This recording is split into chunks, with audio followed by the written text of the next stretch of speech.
자, 박수로 감을 청하겠습니다.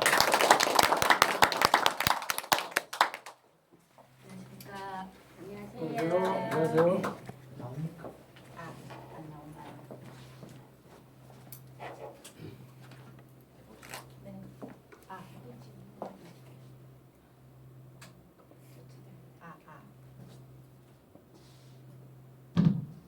이제 됐지. 네, 됐습니다.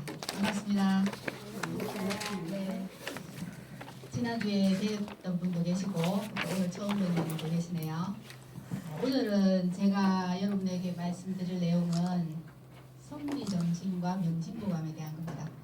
여러분 명심보감이라는 책 혹시 나는 한 번도 안 들어봤다 하시는 분 안 계시죠? 자, 그 책 우리 집에 여러 권 있다. 한두 권은 다 있다. 네, 나는 애송하고 있다. 또 뒤에 선생님께서는 벌써 개선편 첫 구절을 다 암송하시더라고요. 자, 그러면 명심보감이라는 책은 여러분이 지금 말씀하신 것, 자신의 의견을 표현하신 것처럼 우리 생활에 아주 밀접하고 또 가까이 있는 책입니다. 이렇게 쉬운 책을 제가 또 여러분한테 소개를 드리려니까 솔직히 좀 어떤 부분에 포인트를 맞춰서 소개를 드려야 할까 고민을 많이 했습니다. 왜냐하면 너무 잘 알고 계시기 때문에. 이렇게 어떻게 보면은 기본서라고 할 수도 있습니다. 처음에 제가 이제 제목 강의 제목을 받을 때는 선비 정신의 지침서라는 말로 제목을 받았어요. 근데 가만히 또 생각해보고 보니까 지침서라는 말을 하기에는 조금 우리 생활에 너무 가까운 거고 너무 기본적인 내용이라서 제가 지침서라는 말을 지우고 기본이라고 바꿨습니다. 제목을. 그만큼 우리 생활에 밀접하고 생활 속에서 이게 우리가 많이 활용하고 있는 문제이기 때문에 명심보감은 이제 그런데 지금 이 시대에 왜 굳이 명심보감을 또 봐야 되는가 이런 생각도 하실 수 있을 거예요. 여기 오신 분들은 또 선비 아카데미고 역사나 문학이나 이쪽에 관심 많으신 분들이라서 명심보감 하면 거부감도 없으실 거고 아 괜찮은 책 좋은 책이다 하니까 먼저 쉽게 편하게 좋은 인상으로 받아들이실 수도 있을 겁니다. 근데 보편적인 사람들의 인식은 명심보감 하면 또 그 고리타분한 그걸 지금 뭐라 하냐 이렇게 얘기하시는 분이 많거든요. 근데 그게 진짜 고리타분한 건지 아니면 필요한 건지를 짚어보면서 명심보감을 하나하나 분석해보는 시간을 가지도록 하겠습니다.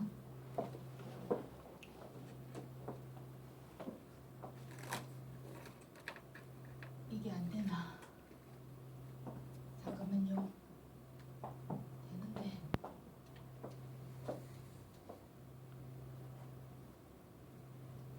자, 요 사진 많이 보셨죠? 사설에. 요즘 핫 이슈죠, 그죠? 제가 굳이 말씀 안 드려도 너무나 잘 알고 있는 내용입니다. 자, 이렇게 잘 나가시던 분이 고개를 숙이고 가고 있습니다. 왜 그럴까요? 자, 이분도 너무나 잘 나가시던 분이었습니다. 우리가 상상할 수 없는 엄청난 액수의 돈을 받고 일을 수수해 주셨죠, 그죠? 결국은 이제 넓이가 잡혀서 온 국민들에게 드러났습니다. 그 일들이. 자, 이분도 너무나 잘하시는 분이죠. 자, 이렇게 이제 보면 자기가 한 일을 막기 위해서 별의별 짓을 다 했습니다. 이분한테 짓이라는 말이 안 어울리는 직위에 계시지만 행동은 짓을 하셨습니다. 나 이 사람 몰라 이랬죠. 겨우 3천만 원 받았고 나서 나 이 사람 몰라 이랬습니다. 차라리 나 이 사람 알아. 그래 나 3천만 원 받았어. 이렇게 시인을 하고 또 국민들의 사죄를 하고 나갔으면 달라질 수도 있었습니다. 자, 이분도 입에 올리지 않아도 너무나 잘하는 분인데 그죠? 이분도 여러 가지 말씀들 많이 하셨습니다. 자, 이렇게까지 하셨습니다. 나는 결백하다. 자, 이분이 재판했던 쭉 일정입니다. 결론 어떻게 났죠? 의원직 상실됐습니다. 유죄를 인정받아서. 그렇지만 끝까지 뭐라 했습니까? 나는 무죄다. 정권이 어떻다 이렇게 말씀하셨어요. 자, 이분들이 저보다 못 배웠겠습니까? 여러분들보다 못 배우신 분 아니잖아요, 그죠? 경제적인 거나 사회적 지위나 모든 면에서 우리보다는 훨씬 나으신 분들입니다. 이 사회를 이끌어가고 계신 분들이거든요. 자, 이분 또 누굴까요? 아시는 분 계세요? 아니, 네, 맞습니다. 600억 횡령입니다. 1억 2억도 아닙니다. 그래서 종교계에서 난리가 났죠. 그렇지만 이 일 처리는 어떻게 되는지 저는 정확하게 잘 모르겠어요.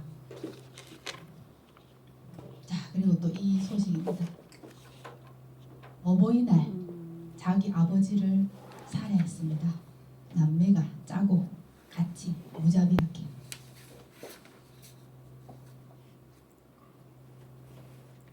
자, 이런 게 지금의 현실입니다. 우리가 건국 이래로 우리나라 건국 이래로 국민소득이 엄청나게 발전했습니다. 생활 수준, 경제적인 수준은 비교할 수 없을 만큼 넉넉해졌습니다. 대학교 공부 못해서 그런 걸까요?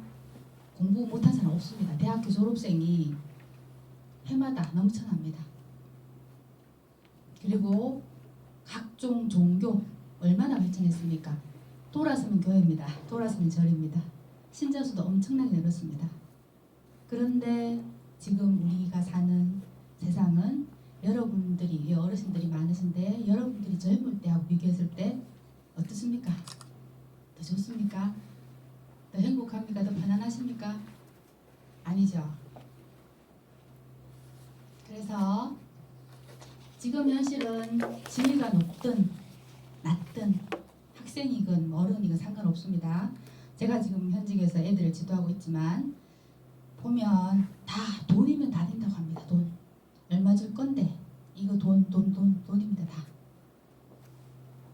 그리고 보시다시피 제가 올린 것만 해도 매일 올라오는 내용이죠. 그죠? 폐륜, 폐득이 팽배하고 있습니다.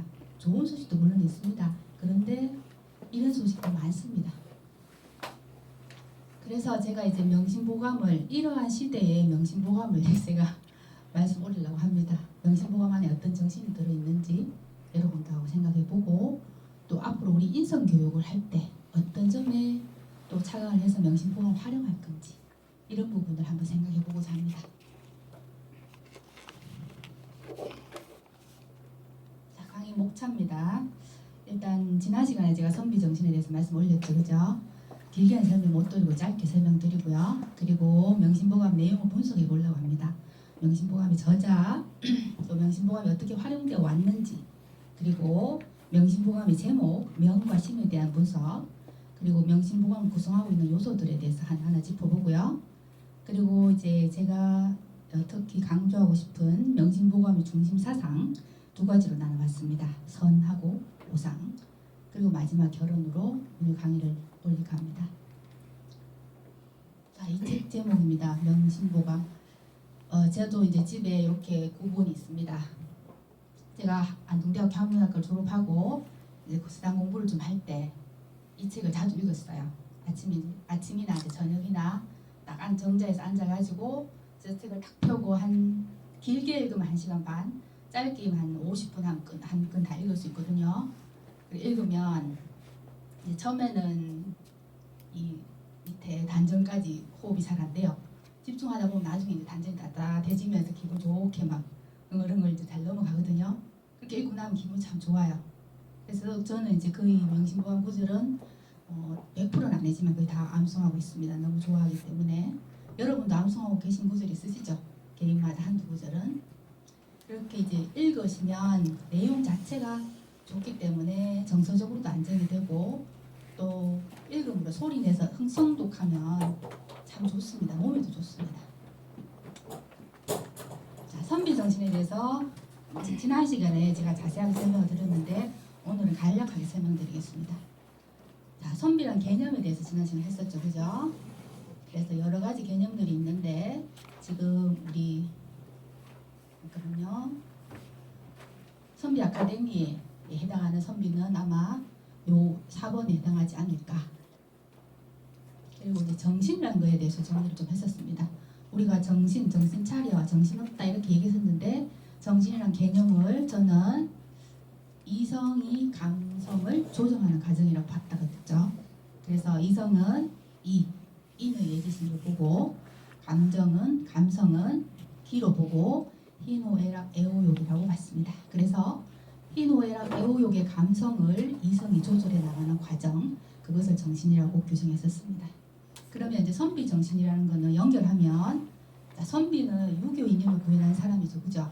그래서 유교 이념을 구현하는 학식과 인품을 갖출 수 있도록 이성과 감성의 복합적인 판단 작용만 해도 또 안 되죠, 그죠? 그것을 생활 속에 실천하는 것을 선비 정신이라고 저는 정의했습니다. 여러분 공감하시는지 모르겠어요. 자, 상세한 내용은 전에 강의로 가져가겠습니다. 자, 그리고 이제 명심보감을 분석을 해보도록 합니다. 자세하게 뼈 가르듯이. 자, 여기에 퀴즈입니다. 정답을 다 아는 퀴즈. 동양의 한문 서적 중에 최초로 서양어로 번역된 거 뭘까요? 명심보감. 네, 정답입니다. 네, 이거는 이분이 중국 선교사이신 이분이 스페인어로 번역하였습니다. 명심보감의 저자, 혹시 저자가 누군지 아세요? 최적? 추적. 예, 또 추적 맞습니까? 또 다른 분 없으세요? 자, 추적이 맞는지 또 딴 사람이 있는지 한번 보겠습니다. 자, 버미폴이라는 사람, 중국 명나라 때 버미폴이라는 사람이 지었다 하는 설이 하나 있습니다. 그리고 그다음에 고려시대 때 우리나라 선조죠, 노당 추석 선생님이 지으셨다는 설이 있습니다. 두 가지 설이 있습니다. 그럼 두 가지 설 중에 어느 게 맞는지 한번 짚어보겠습니다. 자, 노당 추적설이 나오게 된 근거입니다. 자, 이 출씨 가문도 대단한 가문이죠, 그죠? 그래서 출씨 가문 대대로 내려오던 명심보감 판본이 있었습니다. 그 판본을 1860년대 대구에 사시는 후손인 추세운이라는 분이 그 판본을 가지고 당시에 유명한 유학자들 그분들한테 찾아가서 서문과 발문을 받았습니다. 이 명심보감이 우리 노당 추적 선생님이 쓰신 거라고 이제 좀 확인 좀 해달라, 안 그러면 격려 좀 해달라 이렇게 부탁을 해서 이 서문과 발문을 받아가지고 판본을 다시 찍었습니다. 이해가시죠 무슨 말인지? 이제 거기에 그 이름 올리신 분들이 김해 부사였었던 허전분, 이응화 이원조, 그다음 유준목 이런 분들의 조남이 올라가 있습니다. 서문 발문에. 자, 그 다음 또 명심보감이 우리나라에 보편적으로 퍼지게 된 계기가 있습니다. 이 이승만 대통령이 저 동남아에 순방을 가셨는데 그 나라에서 명심보감을 새로 찍었다고 선물을 하신 거예요. 이 이승만 대통령한테 받아갖고 집에 여기 대한민국 돌아왔어요. 그래가지고 이제 우리나라 사람들한테 얘기했어요.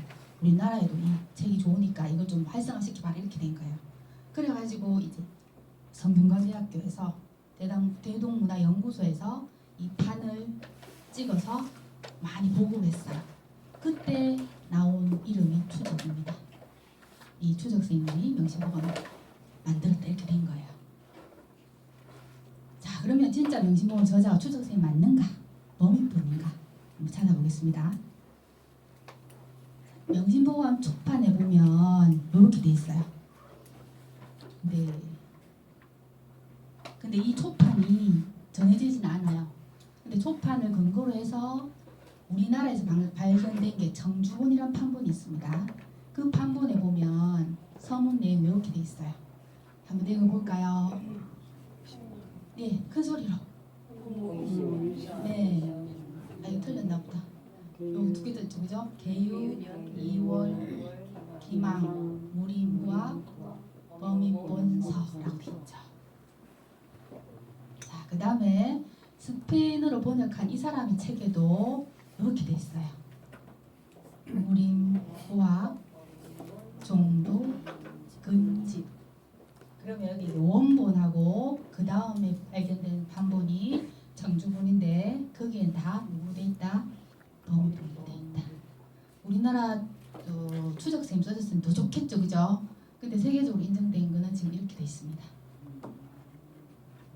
그게 이제 요거는 이 선생님이 그 석사 논문을 쓰셨어요. 제가 그걸 보고 준비하면서 봤거든요. 그래서 여기 명심보감의 저자에 대해서 논문이 여러 편 나와 있어요. 나와 있는데 다 결론은 범위본이 하신 거다 이렇게 나와요. 그러면 이제 범위본이라는 분이 어떤 분인가 한번 보겠습니다. 원나라 말 명나라 초기의 지식인이었어요. 이분이 큰 벼슬을 안 하셨어요 별로. 그래서 이제 중국에서 지명도라 해야 되나 그런 게 높은 분은 아닙니다. 이제 치가전료라는 서책, 요건 이름 있죠, 그죠? 우리 좀 들어보셨죠? 요걸 저술하셨고요. 자는 앞에서 나왔던 것처럼 종도, 아호는 무림이었습니다. 자, 그래서 이제 명심보감이라는 책이 조선시대에 많이 쓰여졌죠. 그리고 지금까지 이승만 대통령 덕분에 많이 활용되고 있습니다. 그래서 조선시대는 어떻게 활용되었었나? 서당과 가정에서 아이들의 기본 학습제였습니다. 그래서 제가 지침서라는 말을 뺐습니다. 선비가 기본을 하는 게 지침은 아니거든요. 그래서 가치관 형성이나 인성을 형성할 때 기본이 되는 교재였습니다. 그리고 이제 이 말은 김병조 선생님 아시죠? 배추머리 김병조 선생님. 그분이 이제 청주본 명심보감으로 책을 펴내셨어요. 그 책 제목이 마음공부예요. 마음공부 상학은 두 권을 내셨거든요. 거기 보면 이제 김병조 선생님이 하신 말씀이에요. 조선조 초기 이래 지금까지 가장 널리 읽혀 사상과 교양, 윤리, 도덕 함량은 물론 문화에 끼친 영향이 지대한 고전을 명심보감이라고 평가해놨습니다. 여러분도 공감하십니까 이 말씀에? 네. 자, 그리고 이제 지금 제가 서당을 운영하고 있는데 제 서당의 이제 학습 커리큘럼의 과정이에요. 처음에 오면 이제 한문의 부수, 기초부수부터 배웁니다. 214자 기초부수부터 배우고 사자수학을 배웁니다. 그 다음에 동몽선독이라고 있습니다. 추구집은 이제 들어보셨죠? 한시, 조문명, 무제보원 추구집을 배우고요.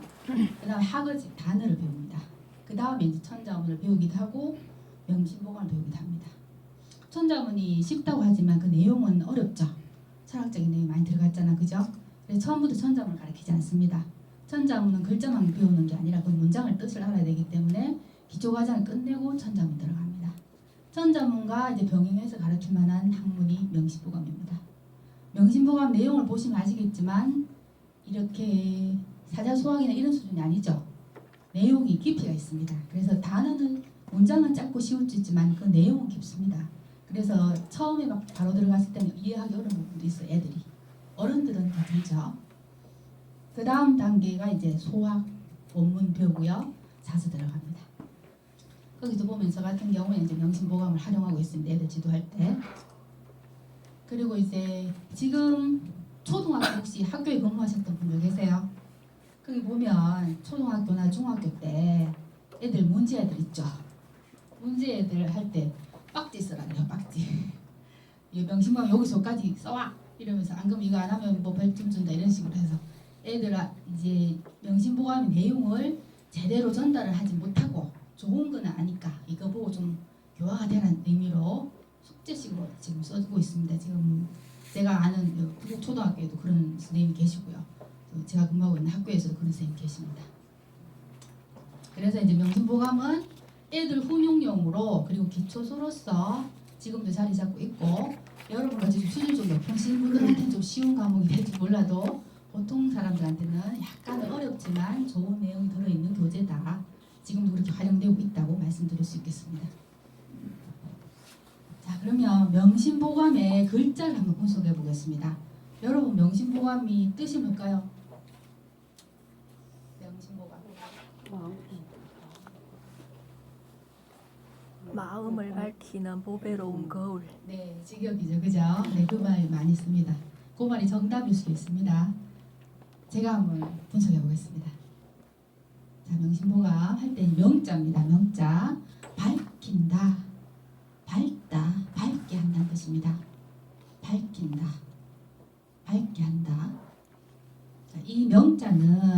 대학의 첫 구절 있죠. 대학 지도는 제명명덕하며 제신민하며 제지어지선이라 할 때 이 명덕 밝은 덕을 밝힌다 할 때 그 명자는 같은 의미입니다. 서문에도 그렇게 써놨고요. 다른 사람들도 설명하실 때 그렇게 해놓으셨습니다. 내 안에 있는 밝은 덕을 밝힌다는 뜻입니다. 밖에서 찾는 게 아니고. 자, 그럼 심은 너무 쉬운 글자죠. 마음, 심. 마음이 뭘까요, 여러분? 네. 깊은 뜻. 마음의 중심. 중심이 마음입니까? 중심. 또 다른 의견. 선생님, 마음이 뭘까요? 우리 마음이란 말 많이 쓰죠, 그죠? 저도 예전에는 그냥 모르고 막 썼습니다. 마음. 뭘까요, 마음이란 게? 별거 아닌가 하고 꼬치꼬치 묻네 이런 생각 드시죠, 지금 속으로? 네. 자, 마음이란 뭘까? 자, 마음심인데요. 마음을 잘 써라 이런 말 하죠. 마음을 잘 써야 사람이 마음을 그래서 되겠나? 마음 아프다 이런 걸 다 하시죠, 그죠? 이게 두 가지 크게 대별되는 마음에 대한 개념입니다. 자, 위에 마음을 잘 써라 하는 거는 생각을 올바르게 잘하라는 뜻입니다. 그리고 마음 아파 가슴 아파 이거는 내 안에 감정을 의미합니다. 그러면 이제 힌트를 얻으셨죠? 그 마음이란 뭘까요? 네. 마음이라는 거는 두 가지가 다 들어가야 돼요. 생각과 감정이 다 들어가야 됩니다. 마음이란 이성, 생각하는 사유하는 것과 감정 이 두 가지가 복합적으로 되는 겁니다. 한 가지 단순하게 한 가지만 내는 게 아니고 복합적인 정신작용이다. 그래서 이 정의는 유천 선생님이 내렸습니다. 지금 뒤에서 사진 찍고 계신 제 교수님이십니다. 네, 자 그래서 생각과 사유는 리에 해당하고요. 그 다음에 감정은 기에 해당합니다. 이와 기가 같이 동시에 작용하면서 일어나는 게 마음입니다. 자, 그럼 명심이란 명심견성의 줄임말이라고 할 수 있습니다. 명심견성, 마음을 밝혀서 본성을 깨닫는다. 자, 지난 시간에 성자 공부했죠? 뭐였습니까? 기억나십니까? 자, 성입니다. 성이 뭘까요? 자, 성에 대한 게 이 철학사전의 내용이거든요. 여기서부터 여기까지예요. 성에 대한 설명. 성 알겠습니까? 한자로 모르겠죠, 그죠? 한마디로 개념 정리하기 어렵습니다, 그죠? 그걸 해드리겠습니다, 지금. 자, 지난번에 말씀 또 똑같은 글이죠. 건이, 이지, 곤이 갖는. 자, 하늘은 쉽고 땅도 그 드러나는 현상은 간단합니다. 그래서 모든 것이 쉽고 간단해야 됩니다. 명심견성의 뜻은 앞에서 말했던 성이 인의 예지신이라는 걸 아시면 마음을 밝혀서 인의 예지신의 내 본성을 볼 수 있게 된다 이런 뜻이 됩니다. 그러면 이 성이 나왔던 거 구조를 한번 보겠습니다. 중용 1장에서 성이 나왔었죠, 그죠? 지난 시간에 했었죠. 자, 성이라는 말이 나오게 된 그 근원입니다. 어시에 인물지세 및 인각득기 소부지기 하여 이건순 오상지덕 하니 소비성녀다. 건수는 음량을 의미하고 오상은 인유예지신을 얘기하죠. 이게 바로 성품이 된다고 했습니다. 여기서 덕자는 조금 전에 봤던 제명명덕의 덕하고 똑같은 의미입니다. 그래서 내 안에 들어있는 본성, 인유예지신 오성의 본성과 그것을 밝히는 명덕할 수 있는 내지한 덕을 의미하는 겁니다. 자, 보감은 이제 잘 알고 계시다시피 밑에 이제 직역하면 이렇게 되죠. 보배롭고 귀중한 거룩. 그 다음에 이거는 또 이제 보감의 다른 뜻입니다.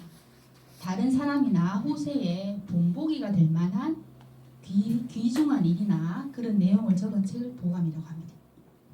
동의보감 있죠, 그죠? 명심보감, 보감의 뜻이 그렇습니다.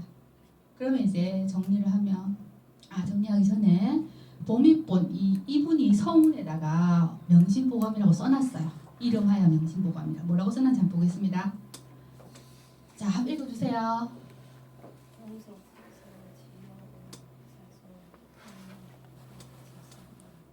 목소리 좀 크게 하시면 안 되겠어요?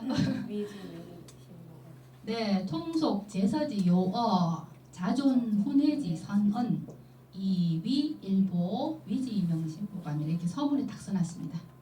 자, 해석을 간단하게 해보면 통속 시중에 통속 많이 있는 거죠. 시속에 많이 있는 것들의 여러 가지 책들 중에 요긴한 말, 중요한 말이라는 뜻이죠. 중요한 말과 자존 훈해지 선언. 자, 자존은 여기서 이제 불교의 부처님을 말한다고 설명하기도 하고요. 또 높으신 어른들, 깨달은 사람들이 훈회, 가르치는 거죠. 가르치는 좋은 말들을 하나의 책으로 묶어서 보는 족보부자잖아요. 이 책이나 묶다 이런 뜻입니다. 그래서 뭐라고 했다? 명심보감이라고 했다. 이렇게 범위본이 서문에 써놨습니다. 조금 이따 원문 보여드리겠습니다. 자, 그럼 명심보감이란 저는 이렇게 정의내렸습니다. 본성을 밝히는 본보기가 될 수 있는 책. 이거 제 정의입니다. 네. 자, 그다음에 이제 명심보감의 구성 요소를 한번 보겠습니다. 어떻게 구성되어 있나? 등장 인물이 많습니다. 보셨던 거 한번 기억해 보세요. 어떤 분들이 나오는지.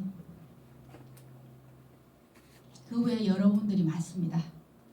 여기서 묶어 보면은 제자백가죠, 그죠? 제자백가의 사상가들의 명언들을 다 모아놨습니다. 다음 이제 거기 나오는 인용한 책입니다. 책.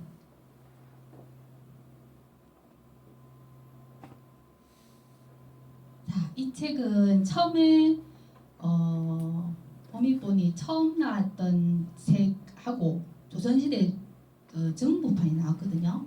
정부판에 나왔던 거 다 합친 겁니다. 여기 보면 삼국지나 어디 갔나 보면 삼국지 같은 경우는 우리나라 거잖아요, 그죠?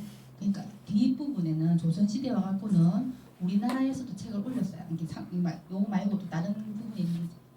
그래서 이제 우리나라에 있던 사람이 쓴 것도 한 곳도 올라가 있습니다. 중국에 것만 쓴 게 아니라 후대에 와서 이제 새로 판본이 늘어가면서 성부판이 나오면서는 그렇게 됐거든요. 요거 부분 이제 삼국사 전력, 삼국사기 이런 건 우리나라 책이죠, 그죠? 삼국지는 중국 책이고, 예. 그래서 이제 조선 시대에 들어오면서는 원래 고려 시대 그때 판본에서 자꾸 추가가 되어서 여러 가지 내용이 들어갔다는 걸 알 수 있습니다.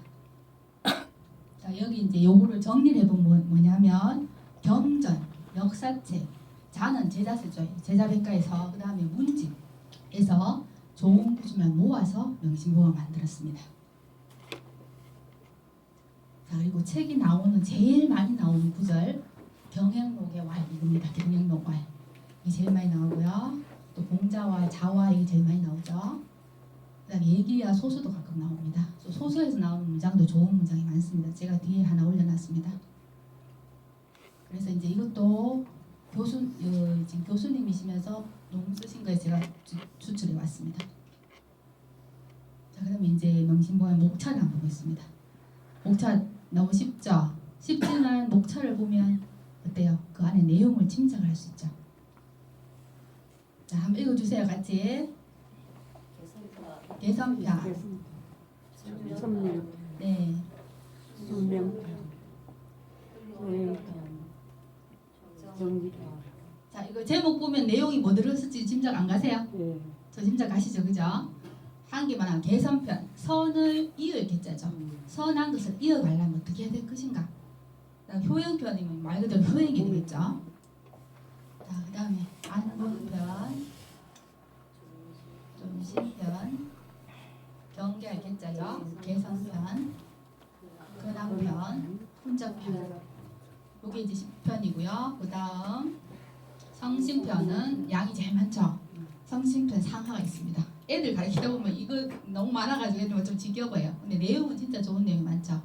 살필성 마음심이니까 내 마음을 돌아보고 살필 수 있는 구절이니까 내용이 참 좋은 게 많습니다. 그다음 입교, 지정, 시각, 예, 안을, 중에 쫓을 줄자죠. 예의를 돕는다 이 말입니다.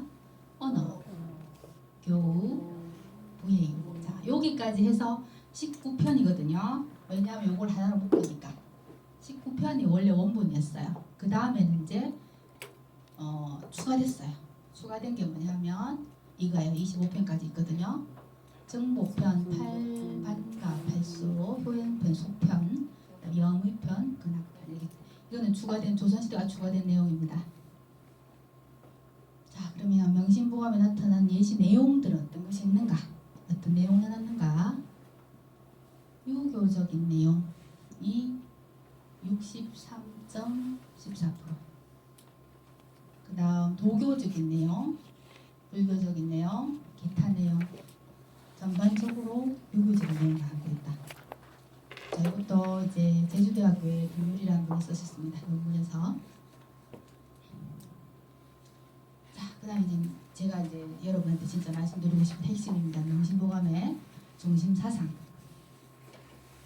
자, 첫 번째는 선. 자, 명심보감의 석구절이죠. 아까 뒤에 저 안경 쓰신 멋진 분이 잘 외우고 계시더라고요. 저나 뭐 제가 모르겠습니다만. 자, 모든 경전의 첫 구절이 제일 중요하다 그랬죠. 대학도 그렇고 논어도 그렇고 명자도 그렇고 중요도 그렇고. 자, 명심보감도 첫 구절이 핵심입니다. 자, 같이 한번 읽어볼까요? 너무 쉽죠? 예, 큰 소리를 읽겠습니다.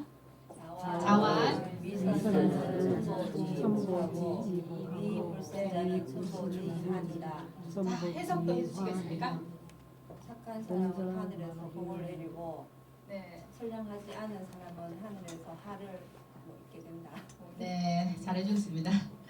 자, 자활 위선자 선을 행하는 자는 선을 하는 자는 하늘이 그것에 대해서 그 대명사로 볼 수도 있고 조동사로 볼 수도 있죠. 복으로서 갚아준다 이 말이에요. 불선한 일을 하는 자는 하늘이 그 불선한 일에 대해서 재앙으로서 갚아준다 이 말이거든요.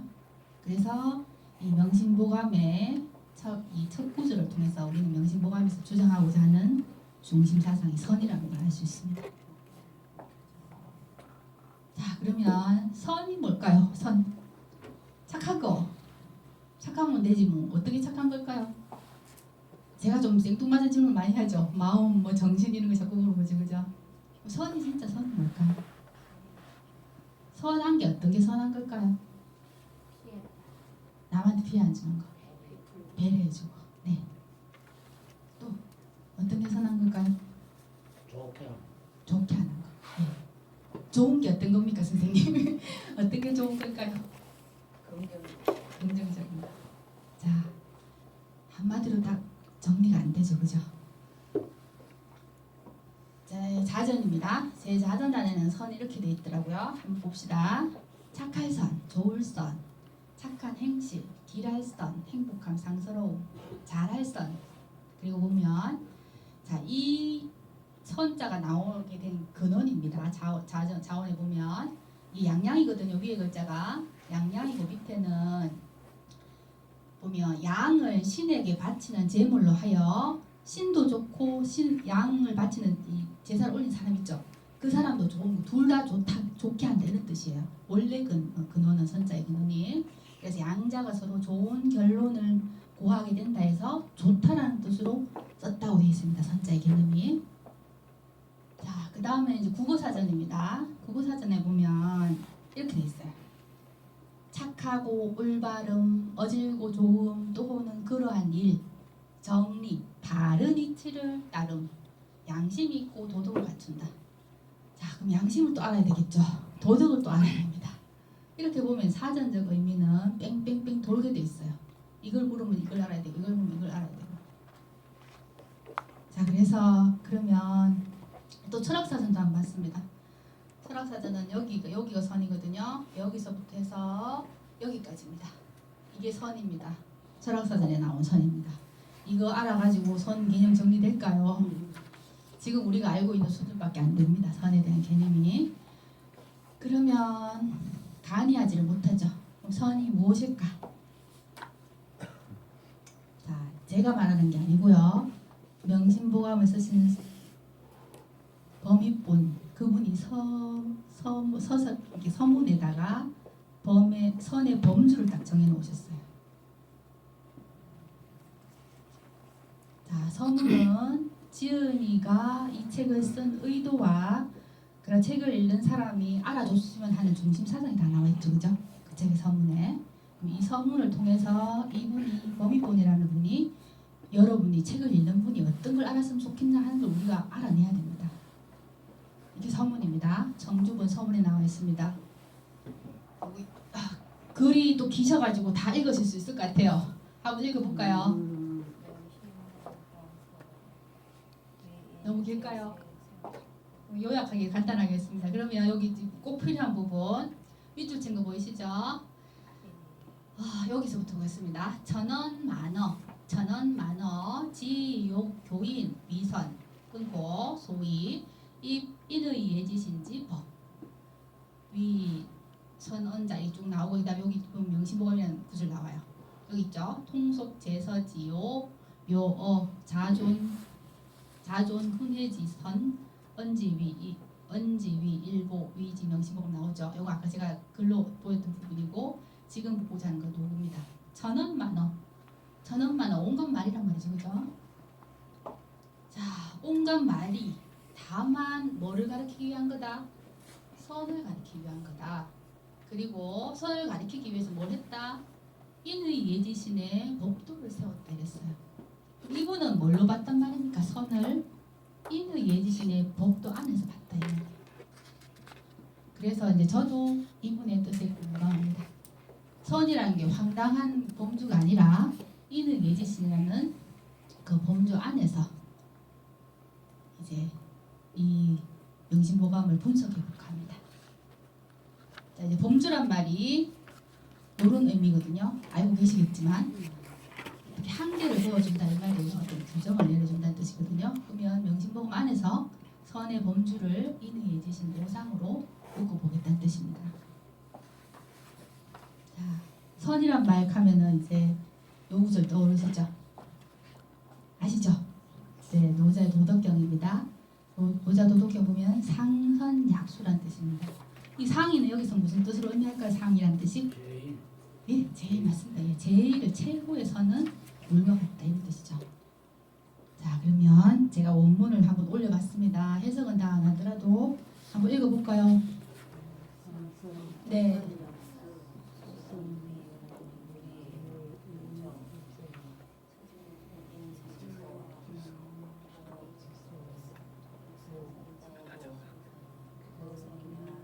옆에 다 써놨죠, 그죠? 네, 이걸 다 해석할 거는 없고 다 아시겠지만, 그러면 이제 해석을 정현 선생님 한번 읽어주실래요? 자, 뜻을 한번 좀 크게 한번 읽어주세요.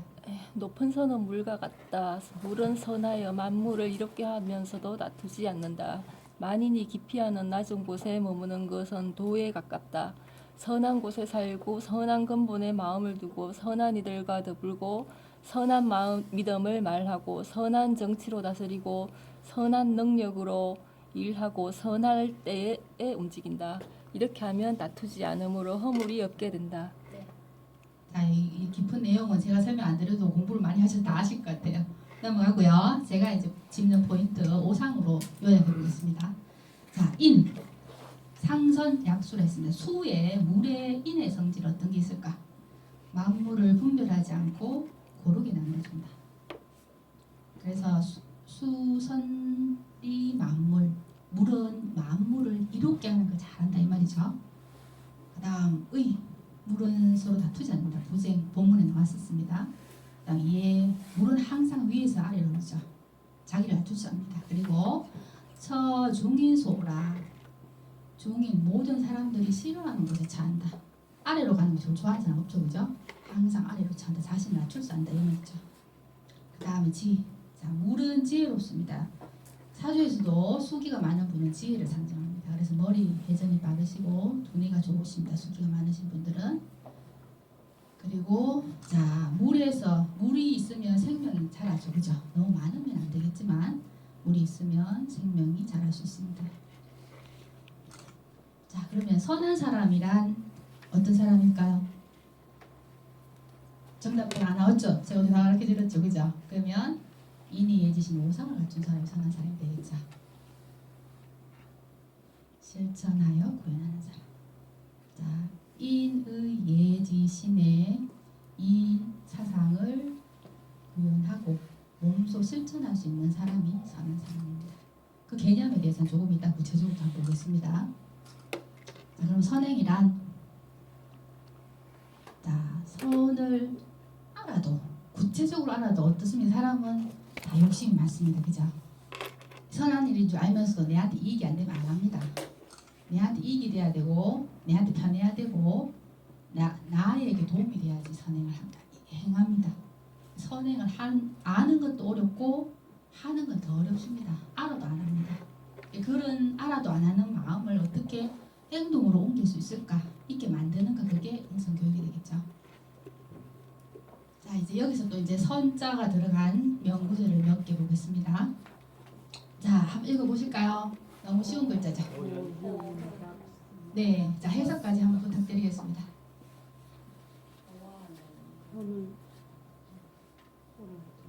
그래서 호는 좋아하다로 하시면 되고요.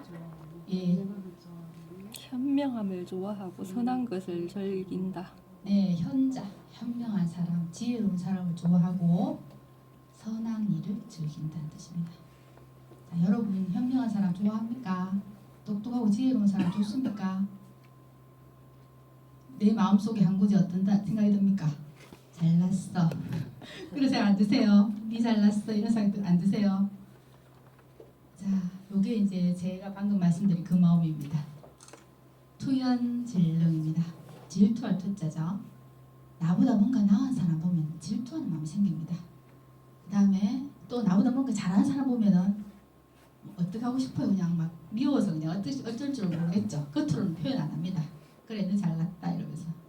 이게 이제 투연질렁입니다. 자, 한국 사람들의 마음 안에 투연질렁하는 마음이 없을까요? 여러분도 한번 돌아보세요.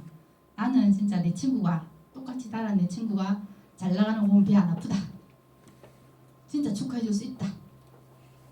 이런 분 계시면 진짜 선인이고 현인이고 분자십니다. 자기 마음 안에 누구나 이런 게 한 가지 한 구석에 다 있을 겁니다. 그거를 이제 드러내지 않고 자기가 속으로 승화시켜서 나도 이 사람처럼 내 친구처럼 저렇게 훌륭한 사람처럼 되어가야지 하도록 자기 마음을 닦아 나가는 게 선비의 일이고 군자의 일이고 깨닫는 사람의 일이죠. 자, 그러면 호연낙선이라는 것은 천하지 대선이다. 어진 사람, 현명한 사람을 좋아하고 선한 일을 즐기는 것은 천하의 아주 큰 최고의 선이다 이 말이에요. 제 말 아닙니다. 나중에 주인공 나옵니다. 또 투연질렁, 현명한 사람을 질투하고 남 잘하는 걸 질시하는 거, 이거는 천하의 가장 나쁜 일이다 이렇게 돼 있어요. 그리고 또 현자를 좋아하고 선한 일을 즐기는 것은 천하에 둘도 없는 큰 약이다. 약이 나오면 이제 누가 말했는지 눈치채셔야 되죠. 그 다음 투연질렁은 천하지 대병이다. 남이 잘 되는 걸 배합하고 남이 훌륭한 죄를 질투하는 사람은 큰 병을, 제일 큰 병을 얻게 된다. 병과 관련된 사람 누굴까요? 우리 역사 중에 네, 동무 이지마 선생님 하신 말씀입니다. 자, 투연질렁이야말로 천하의 병이 많이 생기게 하는 것이요, 호연낙선이야말로 천하의 제일 큰 약이다. 현자를 좋아하고 그다음에 선을 즐기는 게 제일 큰 약이다 이렇게 얘기하셨습니다. 잠깐만 쉬겠습니다. 5분만 쉬겠습니다.